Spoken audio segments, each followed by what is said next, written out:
আব্দুল্লাহ চুল বাজা নাই নিজের মায়ের কাছে যায় ও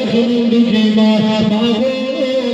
ইসলাম মানার জন্য মক্কার কাফেররা আমাকে বস্ত্রহীন করে দিয়েছে মা তুমি আমার দিকে তাকাবে না মা গো তুমি আমার দিকে তাকাও না মা তুমি আমাকে একখানা চাদর দাও মায়ের কাছ থেকে একখানা চাদর দিলে চাদরখানা নিয়ে জিনার বাড়ি ছিল মক্কা এবং মদিনার মাঝখানে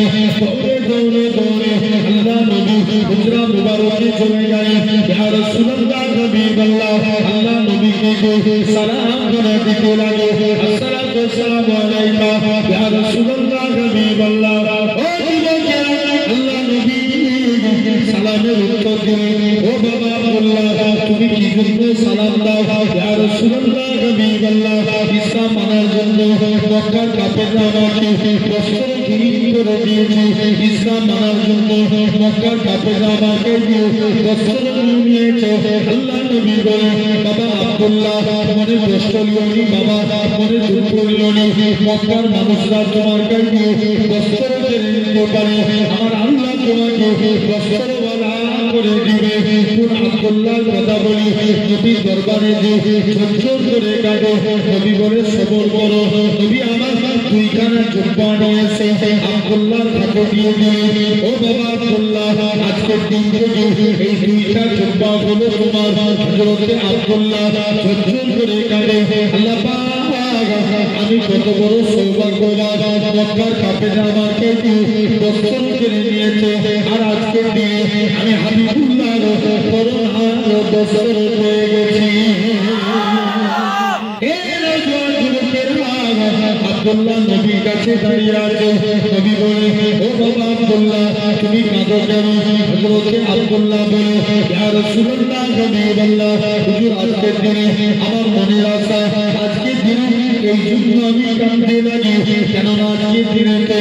আপনার আজকের দিনে আমার মনের আশা হলো ইয়া রাসূলুল্লাহ হাবিবাল্লাহ হুজুর আজকের দিনে আমি জানতে চাই আপনার কাছে এসেছি হুজুর আমি যুদ্ধের ময়দানে যেতে চাই আল্লাহ নবী বলে ও বাবা আব্দুল্লাহ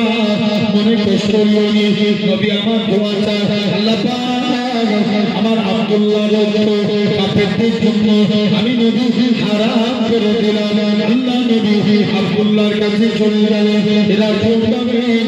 নবী সাহাবীরা আল্লাহ নবীকে নালিশ করে ইয়া রাসূলুল্লাহ হাবিবাল্লাহ আব্দুল্লাহ কুরআন তেলাওয়াত করতে জোরে জোরে আব্দুল্লাহকে কুরআন পড়া থেকে মানা করে আল্লাহ নবী বলে ও আমার সাহাবীরা আমার আব্দুল্লাহর মনে কষ্ট দিওনি কারণ আমার আব্দুল্লাহ দুনিয়া বেঁচে ইসলাম কবুল করেছে কোন আব্দুল্লাহর কথা বলি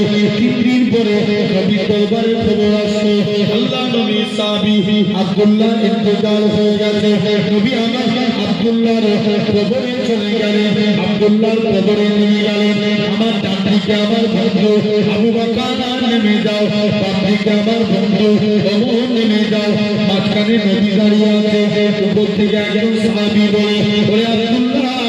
তুমি কত বড় সৌভাগ্যবান কেননা তোমার কবরে দিন দুনিয়া বাদশা হাবিবুল্লাহ দাঁড়িয়ে আছে ভাবো এক নাম্বার ঠিক বলে দু নম্বর নামাজ দু নম্বর কি নামাজ জোর করে বলো পড়ার দরকার আছে না আছে না মাস ইম্পর্টেন্ট ভাত খাওয়া যেমন জরুরি নামাজ পড়া জরুরি নবীর কাছে একজন সাহাবী গেলেন যে বলছে হুজুর আমি আপনার কাছে এসেছি কি ব্যাপার ইয়া রাসূলুল্লাহ হাবিবাল্লাহ নবী যুবকের দিকে তাকিয়ে মুচকে মুচকে হাসতে লাগলেন জোরে বলবে না কে হাসলেন